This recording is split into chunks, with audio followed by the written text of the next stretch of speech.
मेवात के वायलेंस और उसका लॉन्ग टर्म क्या इम्पैक्ट है भारत की पॉलिटिक्स पर और सोशल फैब्रिक पर, यह है एक मुद्दा। और दूसरा मुद्दा, पाकिस्तान में क्या इमरान खान आइंदा 2-3 दिनों के अंदर गिरफ्तार हो जाएंगे, जैसा कि पाकिस्तान से खबरें आ रही हैं। और इसके साथ साथ प्राइम मिनिस्टर शहबाज शरीफ ने बहुत दिनों से कहा है कि वो अपनी नेशनल असम्बली जो 12 अगस्त को ड्यू है डिज़ोल्व होने के लिए, उसको पहले ही डिज़ोल्व कर देंगे। और शायद अब अनाउंसमेंट भी आ गई, और इलेक्शन क्या वक्त पर होंगे या नहीं होंगे नवंबर के पहले दूसरे हफ्ते में, जो कि एंटिसिपेशन है, ये भी हम बातचीत करेंगे। ये है दूसरा मुद्दा।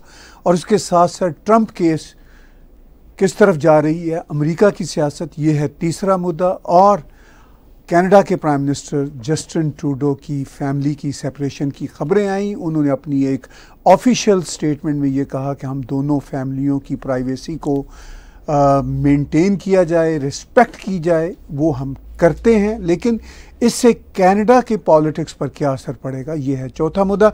डॉक्टर शारदा जी को हम वेलकम करते हैं। डॉक्टर साहब स्वागत है। बहुत बहुत धन्यवाद डॉक्टर साहब, ये चारों बड़ी इंपॉर्टेंट बातें हैं।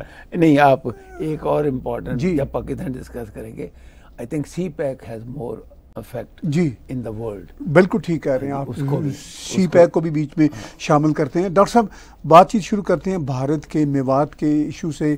थोड़ी सी बात कर लेंगे राहुल गांधी जी के हवाले से भी। उनकी भी कोर्ट से जजमेंट आ गई, उनको बहाल कर दिया गया। तो डॉक्टर साहब, मेवात का जो है, आप इसको कैसे देखते हैं? देखिए, बेसिकली क्या, मैं 1947 से, जब से इंडिया आज़ाद हुआ है और 52 में जब फर्स्ट जनरल इलेक्शन हुआ था, तब से लेकर आज तक बहुत मुसलमानों के दंगे हिंदुस्तान में होते रहे हैं। एक नहीं, बल्कि मैं ये कहूँगा कि कांग्रेस रेजीम में कहीं ज़्यादा जो है दंगे होते थे और मौतें होती थी। जब भी इलेक्शन नज़दीक आता है, ये पता नहीं, तकरीबन सब पॉलिटिकल पार्टीज़ की ये एक साइकी है कि कहीं ना कहीं हम वोटों को जो है इस ढंग से इकट्ठा करें कि भाई वो हमारे हक में जाएं। Sometimes it work, sometimes it does not work. ये जो, मैं तो उस इलाके में बहुत रहा हूँ दिल्ली रहने की वजह से, तो मेरे साथ ही है, वहाँ से कोई खास दूर नहीं है। ये जो नू का एरिया ना, देखिए, पहली बात तो ये है कि ये सबसे गरीब एरिया। ये जो डिस्ट्रिक्ट है, पहले डिस्ट्रिक्ट नहीं होता था, ये डिस्ट्रिक्ट बना अभी कुछ पिछले साल, जी जी, पिछले कुछ सालों में। ये पहले तहसील थी। अच्छा, जब ये देखिए, मैंने ये देखा है, मैं आपके इस पर कमेंट जरूर चाहूँगा कि जहाँ पर भी मैंने गरीबी देखी है, वहाँ पर ड्रग्स भी होंगे और क्राइम भी होगा। आज मैं कनाडा की रिपोर्ट पढ़ रहा था, इसके साथ इसलिए मिला रहा हूँ, कनाडा की रिपोर्ट पढ़ रहा था कि सबसे कम क्राइम न्यू NSW जी, न्यू साउथ वेल्स जो भी है उसका नाम, स्टेट का, उसमें है। और सबसे ज़्यादा विनिपेग में है, मैनीटोबा में। राइट। क्योंकि मैनीटोबा में सबसे ज़्यादा गरीबी है और सबसे ज़्यादा वहाँ पर ड्रग्स एंड क्राइम है। इसी तरीके से ये जो न्यू एरिया, देखिए, हिंदुस्तान में 15,000 शायद डिस्ट्रिक्ट होंगे या जो भी होंगे, 15 नहीं, कम होंगे। ये सबसे पुअर एरिया है और यहाँ पे 80% मुस्लिम कम्युनिटी है। अब इलेक्शंस आने वाले हैं कुछ महीनों के बाद अपने इसमें हरियाणा में, जी जी, और हिंदुस्तान में भी अगले 8 महीने के बाद इलेक्शन है जी, सेंटर। हिंदुस्तान पे तो इसका कोई इफेक्ट नहीं पड़ेगा, लेकिन हाँ, डेफिनेटली इफेक्ट पड़ता है अपने यहाँ पर हरियाणा में। क्या उसका इफेक्ट होगा, क्या नहीं, पहले तो मैं समझता हूँ कि ये कोई भी गवर्नमेंट हो, ये बहुत बेवकूफ़ी है कि जिस एरिया में जी 90% एक कम्युनिटी रहती है, दूसरी कम्युनिटी वहाँ पर अगर जाके नहीं कोई रिलीजियस अपना शो करती जी, तो उससे कोई फर्क नहीं पड़ता। Right. That's what I feel. कि क्या ज़रूरत थी वहाँ पर जाके लेके जाने की, अननेसेसरी आप ना कहीं ना कहीं जाके ये कोशिश करते हो उनके दिल में ना हो लेकिन हो जाता जी, ऐसे, क्योंकि हिंदुस्तान के हालात ऐसे रहे हैं। तो इसलिए मैं ये समझता हूँ कि इंडिया के ऊपर इसका कोई इफेक्ट नहीं होगा। ठीक कह रहे हैं डॉक्टर साहब। ये इंडिया इतना बड़ा देश है और इतनी इसकी डायनामिक पॉलिटिक्स और जियोग्राफी है, ये एक बहुत ही स्मॉल रीजन का इशू है। लेकिन आपने मेरी ओपिनियन मांगी कि ये जहाँ पे गुर्बत होती है वहाँ पे क्राइम भी होते हैं, इश्यूज भी होते हैं। डॉक्टर साहब, दूसरा ये है उसका एस्पेक्ट, जहाँ पे क्राइम होते हैं वहाँ पे गुर्बत होती है, ठीक है। अब ये बड़ा मुश्किल है ये समझना और कहना कि क्या चीज़ पहले होती है, क्या चीज़ बाद में होती है। डॉक्टर साहब, मैंने इस पर बहुत सोचा है। ये कई मुल्कों के अंदर भी होता है, जैसे कनाडा जैसे रिच कंट्री के अंदर भी एरियाज, आपने मैनिटोबा की बात की, और इवन डॉक्टर साहब आप टोरंटो के कुछ इलाकों में चले जाएंगे, जैसे ब्लूर और पार्लियामेंट का इलाका है, या ये फिंच, मैं घर रहता हूँ फिंच और जेन, ठीक है। अच्छा, मतलब फिंच और जेन का इलाका है। अब कनाडा तो अमीर मुल्क है, टोरंटो की इकॉनमी भी बड़ी अच्छी इकॉनमी है, बहुत सारे दुनिया के मुल्कों से अगर हम कंपेयर करें। लेकिन क्या इशू है कि यहाँ पे पॉकेट्स बनी होती हैं। अमेरिका में डॉक्टर साहब, न्यूयॉर्क आप चले जाओ, अमेरिका में तो मैं न्यूयॉर्क गया हूँ, सैन फ्रांसिस्को गया हूँ, डैलस गया हूँ, अब अटलांटा गया हूँ। अब यकीन मानिए कि वहाँ पर तो कॉलोनीज की कॉलोनीज, जी ऐसा ही है, जो है इतनी गरीब हैं। राइट। अच्छा, फिर वहाँ क्राइम होंगे, कत्ल भी होते हैं। राइट। पैन हैंडलिंग जी जो है, जिनको हम कहते हैं मांगने वाले हिंदुस्तान, जी जी जी हाँ जी, मैं भिखारी नहीं कहूँगा, जी, मांगने वाले कहूँगा, ठीक। हाँ जी, वो टोरंटो में पिछले 5 साल में कम से कम 10 गुना बढ़ गए। Right right. 10 times on every corner you will find 2 or 3। Right. तो डॉक्टर साहब देखिए, इसमें अगर तो इशू गवर्नेंस का हो, सिटी तो एक है, प्रोविंस तो एक है, देश तो एक है, बाकी तो ठीक चल रहा होता है। लेकिन ख़ास कॉर्नर, ख़ास स्टेट या प्रोविंस के अंदर ऐसा क्यों होता है? क्योंकि इसमें मैं ये समझता हूँ कि डेफिनेटली प्रोविंस की जो है कहीं ना कहीं कमी है जी। इन्होंने, मैं पिछले 50 साल से फिंच और जेन के एरिया में रहता हूँ। फिंच और जेन का एरिया आज तक वो ठीक नहीं कर सके जी। वहाँ पर जो पुलिस वाला है, अगर वहाँ उसकी अपॉइंटमेंट हो जाए तो उसकी कोशिश होती है कि मैं यहाँ से निकलूँ, दूसरी जगह जी करवा लूँ। ये reality, this is the fact. बिल्कुल बिल्कुल। और इसी तरीके से मैं समझता हूँ इसमें कहीं ना कहीं जो एडमिनिस्ट्रेशन है, मैं गवर्नमेंट नहीं कहूँगा, जो एडमिनिस्ट्रेशन है उनकी कमी है उस एरिया को।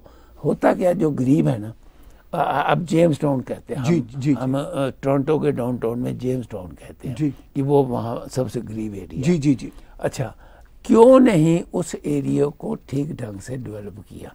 मैं पिछले 5 मेयरों के बयान हमेशा सुनता था जी कि हम जेम्स टाउन को ये कर देंगे, वो कर देंगे, आज तक किसी ने कुछ नहीं किया। तो जब तक आप एक एरिया जहाँ पर कंसंट्रेशन हो जाती है उसको, उसकी तरफ ध्यान नहीं दोगे जी, तो आप बताइए ताहिर साहब कैसे होगा? जी जी बिल्कुल डॉक्टर साहब, आप ठीक कह रहे हैं। बड़ा ये अफसोसनाक है, शहर एक होता है, कंट्री एक होता है, बहुत सारे इलाकों में अच्छी गवर्नेंस होती है, वही गवर्नेंस वहाँ अप्लाई नहीं होती। फिर पॉलिटिशियंस, मैं उनको भी बहुत ब्लेम करता हूँ, पॉलिटिशियंस को भी, जो उस कॉन्स्टिट्यूंसी के हैं या सिटी काउंसलर्स हैं। ताहिर साहब, एडमिनिस्ट्रेशन मीन्स जी वही मतलब अब चूंकि हमारे देशों में पॉलिटिशियन के पास बहुत पावर्स होती हैं। अच्छा, वो क्यों नहीं करते? अच्छा, फिर वहाँ पे जितने प्रॉब्लमेटिक एरियाज होते हैं, यहाँ कनाडा में, अमेरिका में खासतौर पर, वहाँ पे डॉक्टर साहब हेल्पिंग एजेंसियाँ बहुत बनी होती हैं, NGOs बहुत होती हैं, उन पे मिलियंस एंड मिलियंस डॉलर का खर्चा उठता है। लेकिन वो जो वहाँ के जो होमलेस लोग हैं या वहाँ के जो क्रिमिनल पॉकेट्स हैं, उन एजेंसीज का काम ही होता है कि वहाँ पे सोशल रिफॉर्म्स किया जाए। मैंने एक दफ़ा बात की एक सोशल एजेंसी से कनाडा में, मैंने कहा भाई आप वो टोरंटो स्टार की एक रिपोर्ट थी कि एक होमलेस आदमी को रिहैबिलिटेट करने के लिए, ये बात है डॉक्टर साहब 12-13 साल पुरानी, मैं उस पर पढ़ता था, यहाँ पे मास्टर कर रहा था जर्नलिज्म में, तो मैंने, ये हमारा सब्जेक्ट था जर्नलिज्म का, मैंने कहा जब ये आप देते हैं एक आदमी की तनख्वाह कोई उस वक्त थी डॉक्टर साहब कोई $46,000 उस वक्त 12-13 साल में, जो उसका काम ये था कि एक आदमी को रिहेबिलिटेट करे। मैंने कहा अगर एक आदमी की तनख्वाह इस पे जाती है तो वही जो होमलेस आदमी को डायरेक्ट अगर कर दिया जाए तो फिर मुझे जवाब क्या मिला? जवाब बड़ा इंटरेस्टिंग है डॉक्टर साहब। जवाब मुझे एजेंसी ने ये दिया कि फिर हमारी ये जो जॉब्स हैं ये ख़त्म हो जाएंगी, ये जॉब्स भी तो हमें चाहिए। आप ये देखिए कि वहाँ जाके उनको रोज रोटी खिला देंगे। हाँ जी, इस काबिल नहीं बनाते जी कि वो रोटी कमाने के लायक हो जाए, वो टिम होटल में काम कर सके। अच्छा, पास ही टिम होटल में बोर्ड भी लगा होता है कि we are looking for help. Sorry दर्शकों, मैं बात करने लगा। जेन और स्टील से मैं रोज आता हूँ, एवरी डे। राइट, आता भी हूँ, जाता भी। जी जी, ठीक है। एक इस ट्रैफिक लाइट में चार हो गए ना कोने, बिल्कुल ठीक। चारों ट्रैफिक लाइटों के ऊपर खंभों के पास जी वहाँ पे पैन हैंडल मैं पिछले कई 2-3 साल से देख रहा हूँ, चारों पे। आगे एक होता था, ठीक कह रहे हैं। अच्छा, उसमें मुझे दुख होता है अपनी, जब मैं साउथ एशियन खास करके पाकिस्तान और इंडिया के हवाले से जी जी, जब मैं वहाँ पर लेडीज को देखता हूँ खड़ी, यंग लेडीज भीख मांग रही होती हैं, और मेरी हिम्मत नहीं पड़ी आज तक, मैं किसी जवान लड़के वहाँ खड़े होते हैं जी जी जी, जिसमें मैंने मतलब अपने एरिया के भी लोग देखे हैं। बिल्कुल ठीक। मेरी हिम्मत नहीं पड़ी कि मैं रोक के ये पूछूं कि भाई तेरे को क्या तकलीफ है, तू तो हट्टा कट्टा। बिल्कुल ठीक बात। डॉक्टर साहब, ये तो चलता रहा। बहरहाल आज हमारे पास बहुत ज़्यादा सब्जेक्ट्स हैं। हाँ, छोटे थोड़ा सा छोटी छोटी बात करेंगे। राहुल गांधी के हवाले से ये जो हुआ, आप उस पर क्या तबसरा करना चाहेंगे? मैं सिर्फ यही कहूँगा कि एक कांग्रेस पार्टी में जान जो है जी वो थोड़ी सी ज़्यादा बढ़ गई है, एंथुजियाज्म ज़्यादा बढ़ गया, और जो वो पप्पू का लेवल था जो मैं भी आम कहा करता जी था, जी, मैं समझता हूँ कि अब वो जो लेवल है वो भी, उस पर भी फ़र्क पड़ा है, और आने वाले टाइम के ऊपर उसकी जो इज़्ज़त है पार्टी में और अपोजिशन के पार्टी में वो बढ़ी है।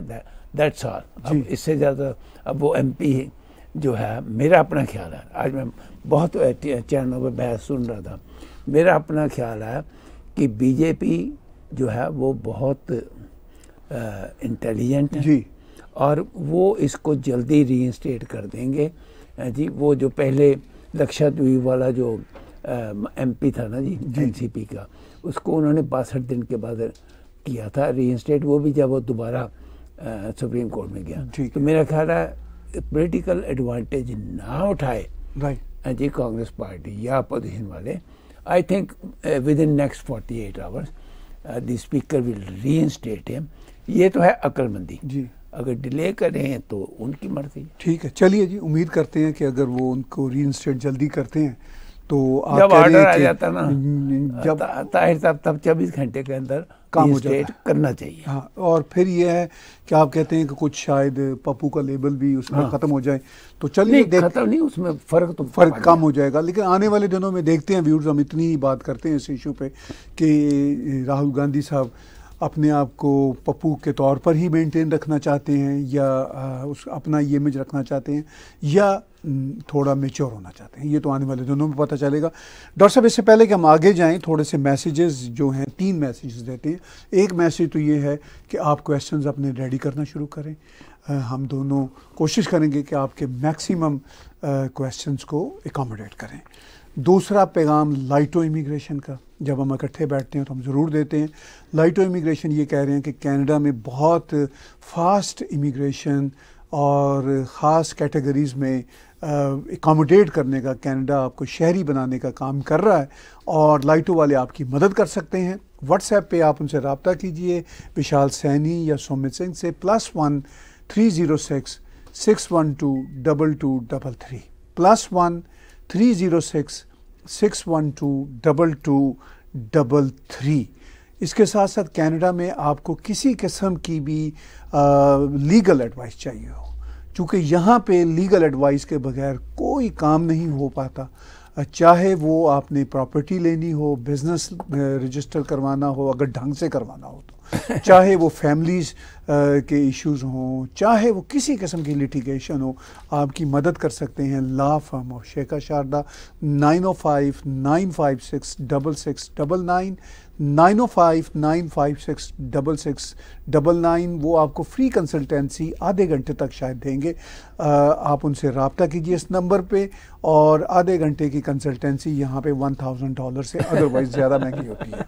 मैं अपने दर्शकों को रिक्वेस्ट करूँगा कि भाई आप क्वेश्चन जल्दी भेजने शुरू कर दें, क्योंकि आज थोड़ा सा किसी वजह से हमारा प्रोग्राम लेट शुरू हुआ, तो आप you can do it as early as possible. जी डॉक्टर साहब, आप पाकिस्तान की तरफ मूव ऑन करते हैं। इससे पहले कि हम ट्रंप और प्राइम मिनिस्टर ट्रूडो के हवाले से बातें करें, तो पाकिस्तान क्योंकि आपने 1 मिनट आपने ट्रूडो की बात की ना, तो मैं बता दूं लाइटो इमिग्रेशन वालों को के लिए कि भाई जो हमारे दर्शक हैं, आप उनको जल्दी कांटेक्ट कर लो, क्योंकि अब पता नहीं कनाडा की पॉलिटिक्स क्या होगी। इस पे आगे बात करते हैं। लेकिन इस वक्त जी डॉक्टर साहब, पाकिस्तान की जो पॉलिटिकल सिचुएशन है, मैं और आप हम सब देख रहे हैं, मगर मैं अपनी ओपिनियन दूं तो during the past almost 3 months, जब से 9 मई का वाक़या हुआ, उसके बाद जो भी डेट बनती है, तब से पाकिस्तान की पॉलिटिक्स एक ही स्टाइल में चली जा रही है।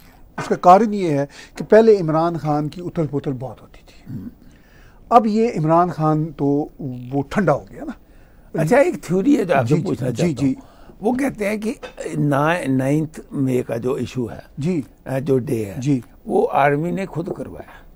डॉक्टर साहब, ये तो पहले दिन से थ्योरी चल रही है ना, इसको अब कुछ ज्यादा जोर पकड़। हाँ, नहीं, पहले बल्कि ज्यादा थी, अब जोर कम हो गया। हाँ। अच्छा, अगर ये आर्मी ने खुद करवाया है तो अपनी ही बिल्डिंगों को जलाने की क्या जरूरत है? अच्छा, वो जरूरी होता है नहीं, एक तो अपनी बिल्डिंग जलाओगे। दूसरा ये है कि मैं ये कॉन्स्पिरेसी थ्योरीज को कोई बहुत ज्यादा बाय करने वाला आदमी नहीं, क्योंकि उसके पीछे बहुत सारी और चीजें हैं। कॉन्स्पिरेसी थ्योरी को भी मैं बाय कर सकता हूँ, लेकिन बहुत सारी चीजों को देख सकता हूँ। जब पीटीआई के अपने लोग, जो कमिटेड लोग हैं, जब वो जाके आर्मी की बिल्डिंगों के ऊपर चढ़ के झंडे लहरा रहे हैं, वो कोई अननोन लोग नहीं थे। पीटीआई के अपने लीडर भी उसमें शामिल थे, so much so Imran Khan का सगा भांजा उसमें शामिल था, उसका नाम हिसान नियाजी है, जो एडवोकेट भी था, जिसने एक फौजी की पतलून को लेके वहां पे लहराया था। ये वो कोई अननोन लोग तो थे नहीं, ये वो लोग थे जो इमरान। अच्छा, फिर खुद इमरान खान की statement, when he got arrested on 9 मई, उसके बाद ये इंसिडेंट हुए, 11 मई को चीफ जस्टिस ने इसको प्रोड्यूस करने का कहा और इसको गेस्ट हाउस में रखा, और जब इसको कहा इसको रिलीज कर दें, तो इसने आकर कहा, चूंकि वो कोई दफ्तरी कार्रवाई होती है ना, आपको पता है कि पेपर वर्क के बगैर रिलीज नहीं करना होता, वो डिले हो रही थी, तो इस वक्त उसने आकर कहा कि अगर ये डिले हुई और फर्दर, हाँ, तो फिर वही होगा जो आप सो माई सो डॉक्टर, ऑडियो लीक्स जो ऑफ कोर्स जो एजेंसियों ने पकड़ी, जो इसके बहुत ही राइट हैंड लोग थे, वो जो राइट हैंड लोग थे, वो ये कह रहे हैं ऑडियो लीक्स में कि बहुत ही वधिया सी काम किया, जेड़ा असी कोर कमांडर पे कार चलाया, और बाद में वही इसको कई छोड़ के भी चले गए। अच्छा, तो डॉक्टर साहब, जो कॉन्स्पिरेसी थ्योरीज तब से अब तक चल रही हैं, एज ए जर्नलिस्ट मैं उसको बाय नहीं करता। जब इतने ज्यादा एविडेंसेस दूसरे मौजूद हों पहले दिन से, तो फिर मैं कैसे बाय करूंगा? अच्छा, अब इमरान खान में से जो लीडर बाहर जाके जो नई पार्टी बनी है जी, उसको आप कैसे देखते हैं? देखिए, इमरान खान की पार्टी में से तो अब लोग चले गए, अब अगला इलेक्शन होगा तो इमरान खान किसको वोट देगा पता नहीं, अगले इलेक्शन तक नहीं, वो पता नहीं इलेक्शन उसको वो लड़ भी ना सके। मैं वही कह रहा हूँ, अगले इलेक्शन तक क्या वो बाहर होगा भी या नहीं होगा, ये एक अलग बात है। अगर वो बाहर होगा भी तो डॉक्टर साहब अभी ये है कि वो यूट्यूब पे जाके भाषण देता है, उसके पास कोई और रास्ता नहीं, या ट्विटर है या यूट्यूब है। अच्छा, ये उसमें मैं देखता हूँ 4-5 लाख व्यूज़ होते हैं। अगर 4-5 लाख व्यूज़ से खान साहब पाकिस्तान की 230 मिलियन पॉपुलेशन तक अपना मैसेज पहुंचा रहे हैं, तो फिर तो इमरान खान बहुत फेल्ड पॉलिटिशियन है। उनमें 230 मिलियन में से अगर हर रोज इसकी 4-5 लाख व्यूज आ रहे हैं तो इट्स नथिंग। 500,000 अगर आ रहे हैं 230 मिलियन की पॉपुलेशन में, तो इसका मतलब एक सा मैसेज भी नहीं जा रहा। अच्छा, इस सिचुएशन में डॉक्टर साहब जो पार्टी के इसके लोग गए हैं, वो इमरान खान को एक्सपोज किया उन्होंने कि ये कितना जाली आदमी है। अच्छा, अब ये जो सरकार है, अब इशू ये है कि इस सरकार ने कहा हम 12 अगस्त को हमारा टेन्योर ख़त्म होता है, हम उससे पहले डिसॉल्व करेंगे, और गालबन इन्होंने ऐलान कर दिया कि 9 अगस्त कर देंगे। लेकिन आप मुझे ये बताइए, इसी के साथ रिलेटेड है कि अभी तक केयर टेकर प्राइम मिनिस्टर का तो फैसला हुआ। जी जी जी डॉक्टर साहब देखिए, वो बड़ा सेंसिटिव इशू, उसमें 3 पार्टियां हैं इन्वॉल्व, बड़ी बड़ी जो पार्टियां, और भी पार्टियां, लेकिन उसमें 3 पार्टियां हैं, पीपल्स पार्टी, मुस्लिम लीग नवाज और फौज। इन तीनों की मर्जी का ही कोई बंदा आएगा तो वो केयर टेकर प्राइम मिनिस्टर बनेगा। ना सिर्फ प्राइम मिनिस्टर केयर टेकर, उसकी जो कैबिनेट भी है और वो जो सारा पैराफर्नीलिया है वो भी इन तीनों की मर्जी से। पर 2 बार तो मीटिंगें दुबई में हो चुकी हैं।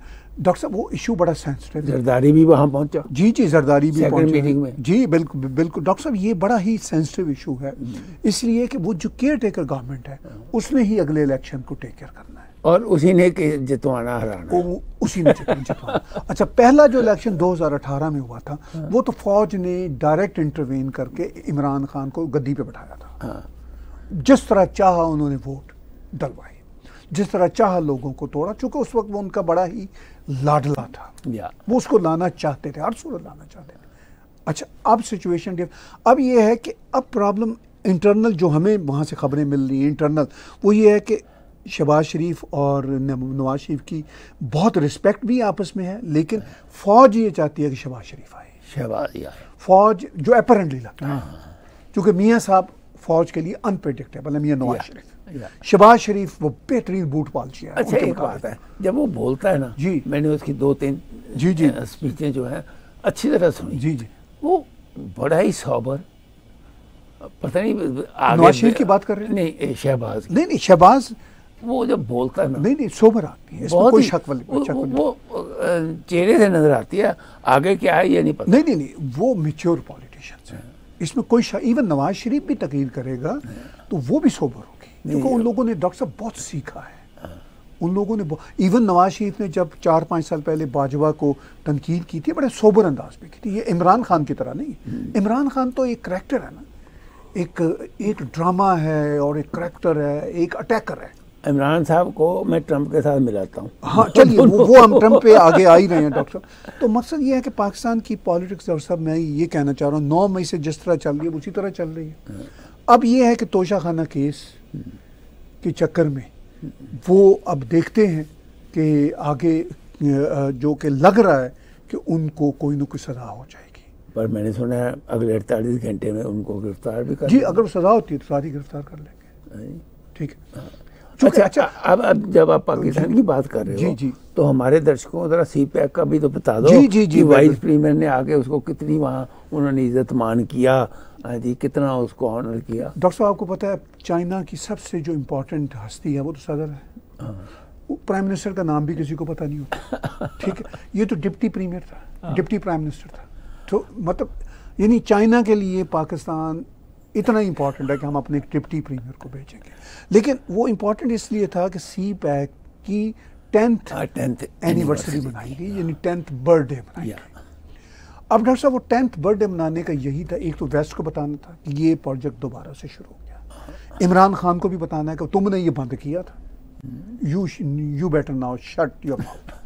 ठीक है जी, क्योंकि ये बातें तो मतलब रियल इमरान खान जो कहता है ना किसी गैर मुल्की साजिश की वजह से गया, वो अमेरिकन का तो पिट्ठू है, वो अमेरिकन की वजह से नहीं गया था, वो तो चाइनीज़ की वजह से गया था। और जो घड़ी उसने बेची थी मोहम्मद बिन सलमान की, और जो मोहम्मद बिन सलमान के साथ उसने इतना डिसरिस्पेक्टफुल रहा, पाँव पे पाँव रख के उसके सामने बैठा रहा। ठीक है।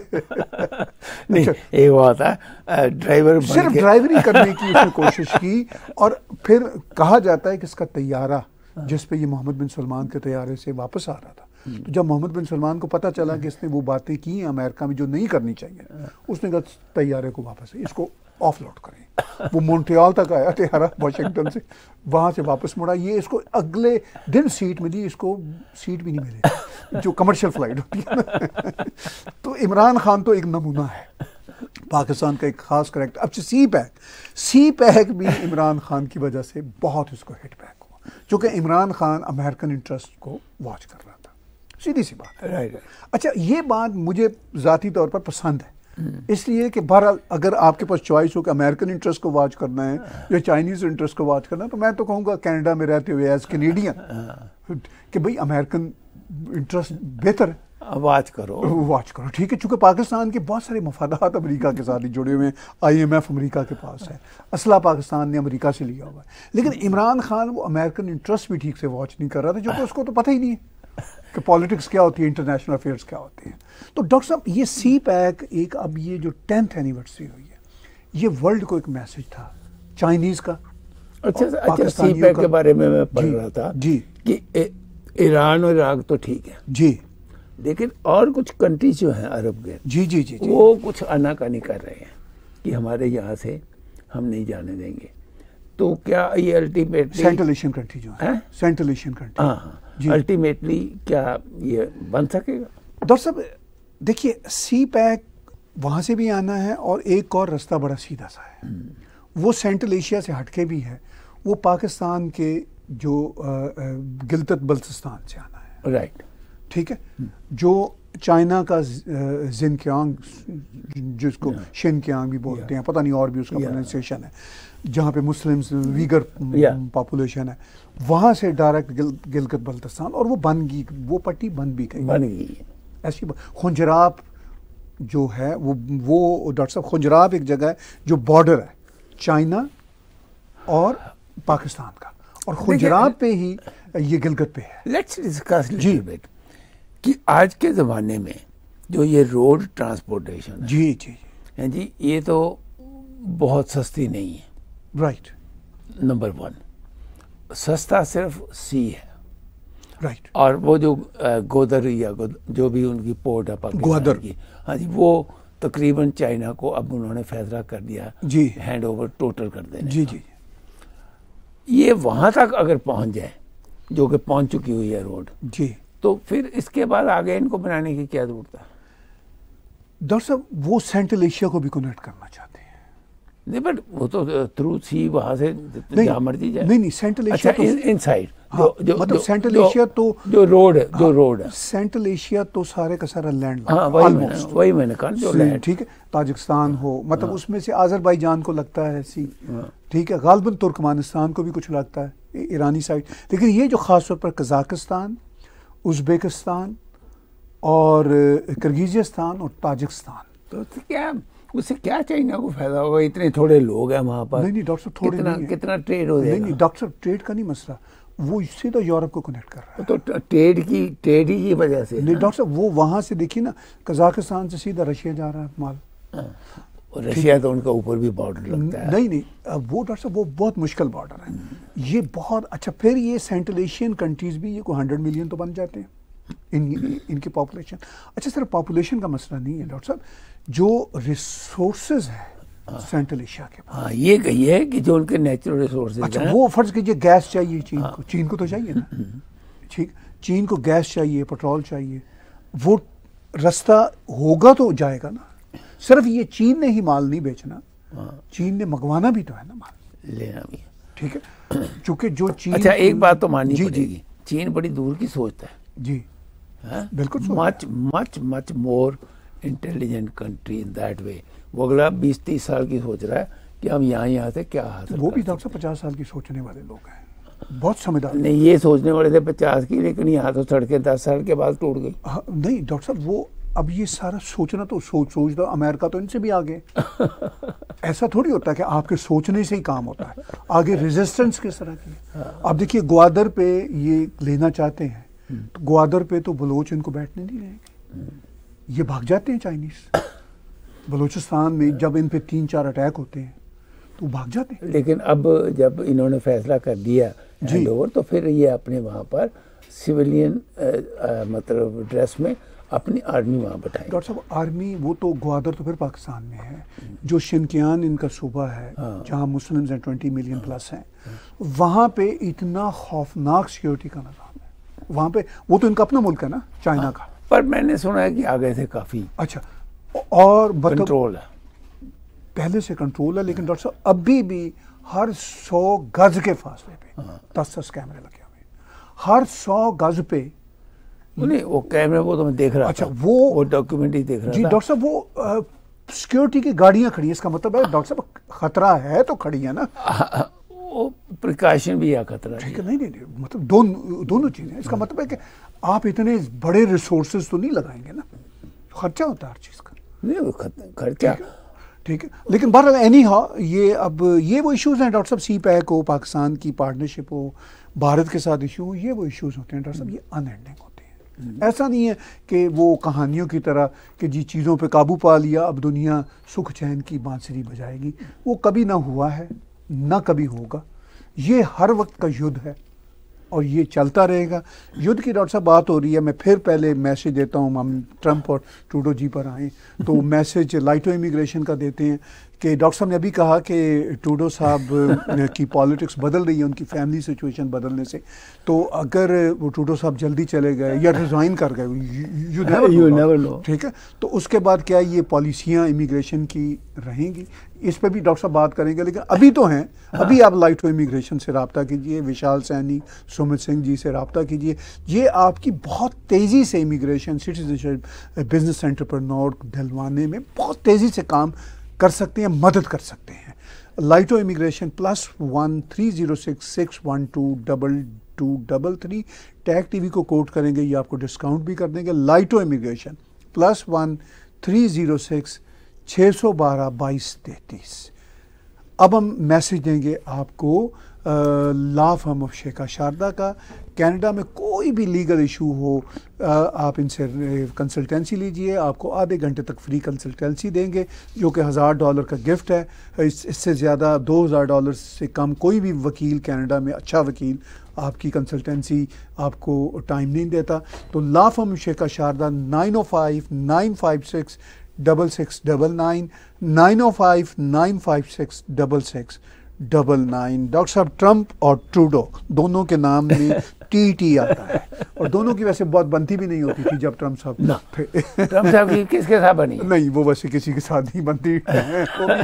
अच्छा एक बात है, सऊदी अरेबिया के साथ, हाँ, सऊदी अरेबिया और इजराइल, हाँ, और उनके साथ हाँ, उनकी बनी और किसी के साथ नहीं, मैंने नहीं देखा। थोड़ी बहुत मोदी साहब के साथ भी बनी थी, हाँ, वो एक ही बार, वो चूंकि ज्यादा अरसा रही नहीं ट्रंप साहब, लेकिन वो मोदी साहब की गुड लक ये है कि ट्रंप भी जफियां डालता है और बाइडेन भी जफियां डालता है। ये the credit goes to Modi कि भाई दोनों गर्विदा जफियां डाल दो, ठीक है ना। काम बिजनेस भी कर रहे हैं, बड़ी इनकी ट्रंप के ज़माने में भी अमेरिका भारत की पार्टनरशिप आगे गई और बाइडेन के ज़माने में और बहुत आगे। या डेफिनेटली। अच्छा, अब डॉक्टर साहब ट्रंप जो हैं अभी भी कंजर्वेटिव पार्टी जो उनकी है रिपब्लिकन, उसमें अभी भी पॉपुलर तो वो है अपनी तमाम तर ड्रामेबाजियों के। भाई साहब 20 पॉइंट्स अहेड देन सांटस, बड़ी बात जो कि सेकंड है।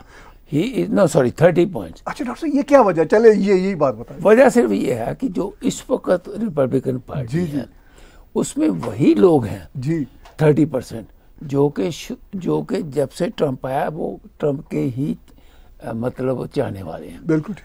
30% ट्रंप के चाहने वाले 1% भी कम नहीं हुए। Right and that's a big number. Right. अच्छा, on top of that Colonel Pence जो कि इसके वाइस प्रेसिडेंट थे, जी। उनकी मैं रिपोर्ट पढ़ रहा था। वो एक जगह पर गए हुए थे किसी चर्च के फंक्शन में, आपको पता वो चर्च के बड़े फॉलोअर्स हैं। जी। वो चर्च में वहाँ बैठे वो भुट्टा भी खा रहे थे, जिसको हम छली कहते हैं हमारे दर्शकों। अमेरिका में छली बहुत पॉपुलर। हाँ, छली नहीं, यहाँ भी है छली, तो you can give me any time. America में छली और मूंगफली ये दोनों चीजें बहुत पॉपुलर। आजकल ना एक नया रिवाज शुरू हो गया वैसे। जी आपको जी मतलब आगे तो घर में आपको पता है नमकीन ड्रिंक के साथ मूंगफली रख देते हैं। राइट। आजकल मैं तो जाता नहीं अब किसी फंक्शन में। जी। लेकिन लोग मुझे बताते हैं, कहते हैं जी अब हम नमकीन बादाम रखने शुरू कर दिए। हाँ, नहीं बादामों की डॉक्टर साहब आज से 20-30 साल पहले इतनी वैरायटी नहीं होती थी। अब तो चीज़ों की इतनी वैरायटी हो गई है। अच्छा, हर जगह पे ना उगाना शुरू कर दी। जी। हिंदुस्तान में वो मैंने डॉक्यूमेंट्री देखी है, फार्मर्स वहाँ पर 1-1 करोड़ 1 एकड़ से कमा रहे हैं इस किस्म के नए पैशन फ्रूट। अच्छा जी, वो जापानीज के फ्रूट वो वहाँ लगा रहे हैं जी, जो कि आप कोशिश भी नहीं कर सकते। तो डॉक्टर साहब, ये ट्रंप कौन से बादाम खाता है जो इसकी इतनी पॉपुलैरिटी है? ये अपनी पार्टी में हाँ वही वही ऑफ कोर्स अपनी अपनी पार्टी में रिपब्लिकन चाहिए और पार्टी। दूसरी पार्टी में नहीं, थोड़ी होती है। देखिए जो रिपब्लिकन पार्टी है ना, जिसमें जो 30% जी, है, जी। वो लोग हैं जो ये महसूस करते हैं कि हमारा अमेरिका जो है वो इसमें जो दूसरी पार्टी है जी अपना डेमोक्रेट्स इन्होंने हमारा मुल्क खत्म कर दिया, हाँ जी तबाह कर दिया हमारी, हाँ। क्योंकि वो गेज के अगेंस्ट है। हाँ जी चले वो तो सारी नहीं वजह होती वो है। सारी वजह जो 3-4 गेज का तो यहाँ भी इशू बन रहा है। हाँ, हर जगह पे जहाँ भी। अब तो ट्रूडो साहब के हामी जो मुस्लिम्स हैं वो भी ट्रूडो साहब के खिलाफ प्रोटेस्ट बड़े बड़े निकाल रहे हैं। हाँ, आपने देखा कैलगरी में जी मतलब वो तो मुस्लिम कम्युनिटी, डॉक्टर साहब वो बड़ा सिर्फ मुस्लिम कम्युनिटी जो राइटिस्ट क्रिश्चियंस हैं, जी जी जी जी, इवन सिख कम्युनिटी, जी जी जी सर, सारे इवन हमारी हिंदू बरादरी के लोग, और उनका सिर्फ इतना कहना है, मैंने लोगों से बातचीत की, वो ये कहते हैं कि भाई बात ये है कि गेज के जो राइट्स हैं हमें कोई इशू नहीं है, लेकिन ये जो पढ़ाई जो बच्चों को पढ़ा रहे हैं ना जेंडर के नाम पे, दे ऑल आर कंसर्न्ड, ठीक है ना। वो ये मतलब अब मुसलमानों को भी पता है, सबको पता है कि भाई गेज को अकोमोडेट करना, और मैं भी दिल से उनके राइट्स के लिए उनके साथ खड़ा हूँ। अभी LGBT कम्युनिटी का एक सेमिनार हुआ, मैं और हलीमा वहाँ पे गए, हमने पूरी सॉलिडरिटी शो की, लेकिन वहाँ पे कुछ हमारे इंडियन बहन भाई ने उन्होंने कहा हम मुकम्मल साथ हैं उनके, लेकिन सिर्फ ये पढ़ाई क्यों जरूरी है। अच्छा खैर डॉक्टर साहब, हम दोनों बातों को ट्रंप ट्रूडो को मिलाते हैं, तो ट्रंप आपको लगता है कि ये मुकदमों से बच जाएगा? नहीं, हाँ ये मुश्किल लग रहा है। मुश्किल है ये जो कल का मुकदमा है ना, जी बड़ा कल का मुकदमा है, ये मैं क्योंकि थोड़ा सा मैं ला जानता हूँ, जी जी जी गलती से मैंने ला की भी जी, जी। तो वो उसमें से निकलना जी ये डिपेंड करता है, क्योंकि सबसे बड़े बेवकूफ़ हैं डेमोक्रेट्स, राइट सर, और उनके अपॉइंटेड जजेस। ठीक है, अगर वो 20 अगस्त को जो जज है, उसका मैं नाम भूल गया, उसका लास्ट नाम जो है जी सर, वो इंडियन है, अगर 20 अगस्त को वो डिसाइड कर देते हैं कि नवंबर में हम इसको लगातार केस को वहाँ लगातार सुना जाता है और 5-6 दिन में फैसला हो जाए, जी, तब तो कहीं बन सकता है, नहीं तो ये केस जो है जितने भी केस हैं वो आगे चलते रहेंगे और वो फिर इलेक्शन के बाद देखा जी। डॉक्टर साहब, ट्रूडो साहब की एक बड़ी शॉकिंग और अनएक्सपेक्टेड एक स्टेटमेंट आई। नहीं एक्सपेक्ट, मैं तो पिछले मैं पब्लिक के लिए कह रहा हूँ, हम जो मीडिया में लोग बैठे आपको हमें तो पता, आइडिया मुझे भी नहीं पता, था, पिछले 2-3 साल से जी जी वो इश्यूज होते हैं, उनके इश्यूज, ठीक है, वो सब डॉक्टर साहब ये इनकी प्राइवेट लाइफ है, मैं उसका नहीं मैं कह रहा, हम वैसे मैं कह रहा हूँ, वो उन्होंने अपनी स्टेटमेंट में भी लिखा कि हमारी प्राइवेसी को आप रिस्पेक्ट, वो तो हमारी की करते हैं, हाँ हम रिस्पेक्ट करते हैं, अनटिल अनलेस जब कोई खबर आएगी तो हम बात कर लेंगे, खबर ना आने तक डॉक्टर साहब कोई लॉस हुए में नहीं चाहिए, कोई कुछ नहीं चाहिए, ठीक है ना जी, वो जाने उनका काम जाने। अच्छा, आप बड़ा फॉलो करते हो क्या? मैंने तो इसको बाप को बड़ा फॉलो किया जी, वो बैचलर था उसके ज़माने में, जी जी वो ज़माना भी डॉक्टर साहब और था, हम इन इश्यूज को रहने ही दें तो अच्छा है, लेकिन नहीं वो नहीं मैं कर रहा था, मैं कुछ और कहने लगा था, लेकिन मैं ये पूछना चाहता हूँ कि इसका जो इफेक्ट है वो इसकी अपनी पार्टी में इसकी लीडरशिप पे क्या होगा, ये मैं आपसे। डॉक्टर साहब देखिए, ट्रूडो साहब को एक मैं क्रेडिट देता हूँ, मैं इनकी पॉलिटिक्स को कभी भी पसंद नहीं किया मैंने, आपको पता ही है ऑन रिकॉर्ड, लेकिन ट्रूडो साहब को ये मैं क्रेडिट देता हूँ कि जब ये प्राइम मिनिस्टर हार्पर साहब के बाद बने थे तो इन्होंने बहुत नीचे जाने वाली पार्टी, बिल्कुल थर्ड, ठीक है ना जी, उसको इन्होंने बहुत ऊपर किया और मेजोरिटी गवर्नमेंट पहली बनाई, ठीक है। आप देखिए इससे पहले बड़े बड़े जुगादरी लीडर आए, पॉल मार्टन भी माइनॉरिटी गवर्नमेंट बना सके, फिर माइकल इग्नातियफ आए, फिर ये स्टीफन डियोन आए, ये दोनों बुरी तरह नाकाम हुए। अच्छा ये बड़े मतलब बनने परवन्ने किस्म के लोग बुरी तरह नाकाम हुए, और यंग बच्चा Trudeau compare to them, he came into politics. Oh, he was around 40. अच्छा हम भारत पाकिस्तान की बात करते हैं ना, फैमिलीज नेम ये वो सारा कुछ, ये कनाडा में हमने देखा कि इसने अपने बाप के नेम को, ट्रूडो नेम को किस तरह इसने। अच्छा मैं अपने दर्शकों को ना एक बात बहुत जरूरी बताना चाहता हूँ। 1876 में कनाडा आज़ाद हुआ, जी राइट, उसके बाद जितने भी प्राइम मिनिस्टर बने हैं सिर्फ 2 प्राइम मिनिस्टर्स हैं जिन्होंने एज प्राइम मिनिस्टर अपनी वाइफ से सेपरेट हुए हैं या डिवोर्स दिया। एक था इनके पिताजी पियरे ट्रूडो और दूसरे अब हमारे हैं जस्टिन ट्रूडो। चलें, दो ही प्राइम मिनिस्टर रिकॉर्ड काम कर दी। हाँ डॉक्टर साहब, अब इससे पहले कि हम क्वेश्चन लें, मैं इतनी ही बात करूंगा। ट्रूडो साहब, मेरी कल एक दो दोस्तों से बात हो रही थी जो बड़े ऑटवा में बहुत इंसाइडर हैं। उन्होंने कहा कि इसका दूसरा भी हो सकता है ट्रूडो को सिंपैथीज मिले। मैंने कहा आई डाउट इट। नहीं, ठीक है, कोई चांस नहीं है। ट्रूडो साहब का अब पॉलिटिक्स में ग्राफ नीचे जाएगा और शायद उन्होंने भी आइडिया कर लिया है जो इस मौके पे इतना बड़ा फैमिली डिसीजन लिया है, क्योंकि इस फैमिली डिसीजन से उनकी पॉलिटिक्स को बहुत बड़ी सट लगेगी। आपको पता अंदर से जो लिबरल पार्टी है वो कोशिश भी कर रही थी जी कि अब 10 साल इसके होने वाले हैं जी, अब ये जाए जी कोई नया लीडर आए। ये तो इनर चल ही रहा था। अच्छा डॉक्टर साहब, अब मुझे लगता है कि लिबरल पार्टी के जो अपने हामी हैं, जो हमारी एथनिक पॉकेट्स में से मुस्लिम्स, सिख्स, हिंदू, वो जो बहुत ही लिबरल इनकी पॉलिसीज गई ना, वो भी इनका साथ छोड़ रहे हैं। तो अपैरेंटली मुझे ये लगता है डॉक्टर साहब नेक्स्ट गवर्नमेंट कंजर्वेटिव की है। पर पॉलीवर साहब बड़ी अजीब किस्म की स्टेटमेंटें दे देते हैं। हाँ, वो भी वो थोड़े से इंटरेस्टिंग बात। हाँ, मतलब किसी ने डिस्कस करेंगे, वो बड़ी अजीब किस्म की जब स्टेटमेंटें दे देते हैं तो मुझे कहीं डाउट। हाँ, लेकिन अब फिर ऑप्शन कोई नहीं है ना डॉक्टर साहब, अब जगमीत को तो प्राइम मिनिस्टर बनाने से नहीं, वो तो कभी बन नहीं था। ठीक है ना, तो अब वो मतलब वो अपनी सीटें मेंटेन कर दे। या तो ट्रूडो है या ट्रूडो की पार्टी से अगर कोई नया लीडर आए, नया लीडर, अब मुझे उस लेवल का नजर नहीं आ रहा जिसका क्रिश्मा हो, जिसका एक अच्छा बड़ी मजे की अब आपने एक सेकंड में ले लूंगा।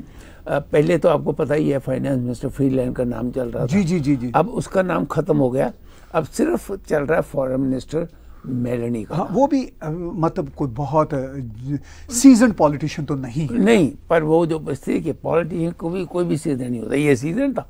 डॉक्टर साहब ये फैमिली बैकग्राउंड। अच्छा, लेकिन डॉक्टर साहब ये अपने हिसाब से यंग एज होने के बावजूद सीजन था और अभी ये बहुत सीजन है, मगर शायद अब इसकी जिंदगी इस टर्न पे आई। दुख वाली बात है, देखिए जब फैमिली नहीं ठीक है, वो तो फैमिली ब्रेक होती है, अब वो याल फील से नहीं वो तो अफसोस वाली बात होती है, लेकिन मियाँ बीबी राजी थे, की करेगा वो जाने, उनका काम जाने। हम रिस्पेक्ट करते हैं उनकी प्राइवेसी को, देखते हैं कनाडा की पॉलिटिक्स पे क्या इम्पैक्ट आता है। क्वेश्चन लेते हैं, ज़्यादा क्वेश्चन नहीं ले सकेंगे, लंबी ज़रा बातचीत होगी, लेकिन मैक्सिमम लेने की कोशिश करेंगे और देखते हैं क्या हमारे पास शॉर्ट आंसर। जी, शॉर्ट आंसर देंगे, पक्की बात है। तो क्वेश्चंस हमारे प्रोड्यूसर साहब अगर आए हुए हैं तो तैयार कर रहे हैं। अच्छा, तो देखिए एक अच्छी बात है कि लोग बहुत ज़्यादा एक्सपेक्ट भी नहीं कर रहे थे कि हम आज इकट्ठे बैठेंगे, चूँकि पता हमारा भी नहीं होता कि ज़िंदगी इस तरह की भागदौड़ की है, ऊपर से समर चल रहा है और बड़े ही अजीबोगरीब। तो बहुत क्वेश्चंस नहीं आए, एक दो जो आए हैं वो रेलेवेंट नहीं लगे, मेरे से शेयर किए हैं प्रोड्यूसर साहब ने। तो डॉक्टर साहब आज की बातचीत को हम कंक्लूड करते हैं इसी नोट के साथ, और व्यूअर्स को कहते हैं कि आप हमारा टैग टीवी का चैनल सब्सक्राइब कीजिए। मैं यहाँ पे आज एक बात कहना चाहता हूँ, मैं भी कम शोज़ कर रहा हूँ और मेरा ये टारगेट भी नहीं है, फ्रैंकली मैं बताऊँ, कि मैं पर्सनली वो बातें करूँ जो शायद ख़ास सेक्शन के लोग सुनना चाहते हैं। मेरी कोशिश होती है मैं अपने तौर पर बैलेंस बातें करूँ, डॉक्टर साहब भी बैलेंस बातें करते हैं, और हमारी कोशिश होती है कि हम जर्नलिज्म के रूल्स को भी रखें, पेश नज़र रखें, और हम कोई ऐसी सेंसेशनलिज्म भी ना करें जो हमारे मैंडेट में नहीं है।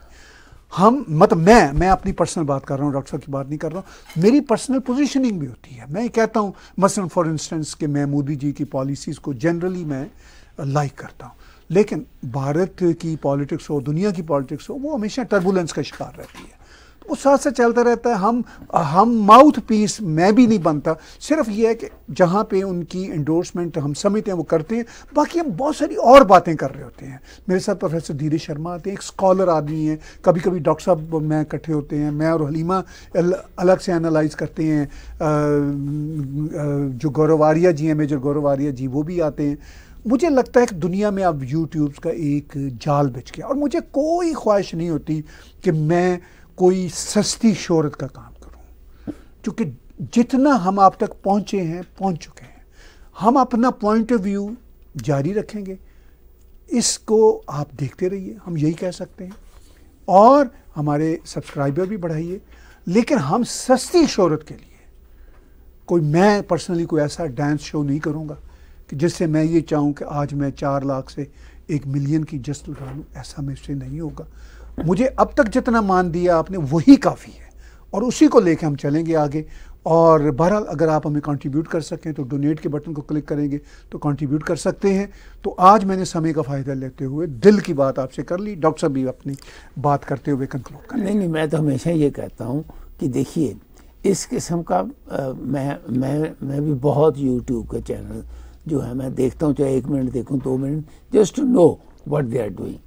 And I can tell you there are more than 1000 Indian YouTube channels, more than 1000। हाँ जी, आप ठीक है, आप जो मर्जी देखिए। हो सकता है आपके मन की मर्जी के कुछ चैनल्स हों, कुछ ना हों, लेकिन ये बात ज़रूरी है कि ऐसे चैनल आपको नहीं मिलेंगे टैग टीवी के जो कि पर्सनल 24 घंटे वाइफ हस्बैंड की मेहनत से बना हुआ है। ये अकेला नहीं बना हुआ, ये वाइफ हस्बैंड की मेहनत से बना हुआ है और उनकी मेहनत से ये चल रहा है। क्योंकि आपकी डोनेशन जो है वो तो हम एक्सपेक्ट करते हैं और हम अप्रिशिएट भी करते हैं, लेकिन ना के बराबर है आजकल। सो ये अपनी मेहनत से, कोई कारपोरेट नहीं है हमारे साथ, कोई किसी किस्म का ऐसा नहीं है कि हमें कहीं से पैसा आता है। मज़े की मैं आपको बात बता दूं कि इनके प्रोग्राम जो होते हैं ना, उसको यूट्यूब वाले भी कोशिश करते हैं कि ज़्यादा पसंद ना करें वो, लेकिन वो मजबूरी है, वो चलता है। तो आप प्लीज़ सब्सक्राइब करिए, अपने दोस्तों मित्रों को इसको शेयर करिए और उनको कहिए वो आगे शेयर करें। Thank you very much. Till next Friday. I don't know whether Mr. Tahir will be here. He is very busy in one of the यहाँ पर बहुत बड़ा फंक्शन ये अरेंज कर रहे हैं 3 दिनों का. If he comes, it will be my privilege. If he doesn't, we will still be here on Friday. Thank you. Have a nice weekend. Subscribe Tag TV YouTube channel and press the notification button.